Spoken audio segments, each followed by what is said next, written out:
Now, Attorney General Pam Bondi has finally released the Epstein list, a collection of 300 politicians and prominent people who were named in the files, telling Congress that all the documents the Department of Justice was required to reveal have now been made public. Kinsey, are there big names that are going to be worried about this release?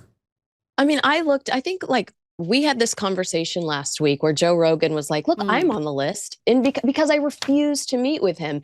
And that's what we're seeing, a lot of pushback, because there are a lot of names. Meghan Markle's on this list. There are a lot of names on this list. And there are people that in no way, shape, or form had anything to do with Jeffrey Epstein. So I would like beg people to keep that in mind before judging someone because their name is on the list. Jeffrey Epstein cultivated powerful contacts everywhere, from politics to business to entertainment.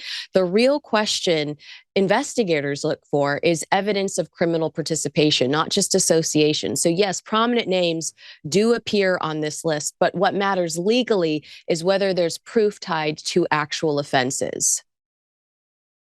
Now, sources told the UK Times that King Charles did not contribute to the $12 million payout made by his brother, Andrew Mountbatten-Windsor, to settle a case brought against him by Virginia Giuffre, who accused the former prince of having sex with her when she was just 17 years old. And she said she was trafficked to London by Jeffrey Epstein. Kinsey, there's no doubt that this whole issue is having a detrimental effect on the royals. We saw King Charles, I should say, heckled last week. I mean, that doesn't happen to the royals. He was asked about when he knew about his brother's association with Jeffrey Epstein. How are they going to handle this going forward? First of all, thank you for giving me the opportunity to respond to this story, because I found out about the original accusation in real time and I reacted organically. I was like, I'm horrified. I can't defend the royal family anymore. But here we have the royal family and King Charles specifically saying, actually, I did not contribute. And this distinction matters enormously for the monarchy.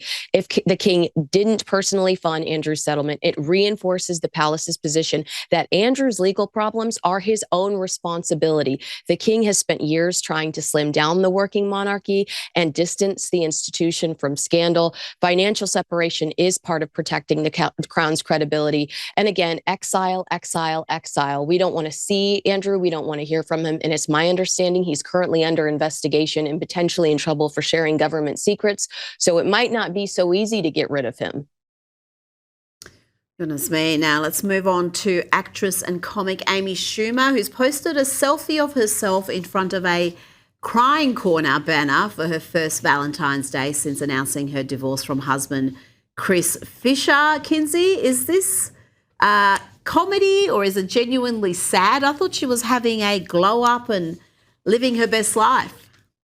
Yeah, we miss her dirty carpet. What happened to all of those photo shoots she was taking along the carpet that needed a steam cleaning? I mean, divorce is obviously painful, but Amy has always processed personal moments publicly. Posting something like a crying corner fits her brand and turning drama into content. It just feels so cheap to me. Celebrities today, they monetize their failure, and sharing messy life transformations, I guess it strengthens audience connection. So I don't know. I'll give her the benefit of the doubt and say she's trying to relate to her audience, but a little piece of me feels like, you know, she's trying to get that money, honey. She knows it'll attract a lot of likes and clicks. It is very relatable, so I'm sure it's going to get plenty of clicks. But what about the concerns her friends had about some of those social media posts? There was a series of bathing suit pictures in her living room with that carpet you mentioned. Is that been handled? Is she okay? Well, she was called out for that. I think she was embarrassed by that. And we did see her pivot. We saw her change her content. This is going back to flirting with her personal life a little bit more, but we haven't seen her in any bikinis lately. And I'd like to thank the Lord Jesus Christ for that.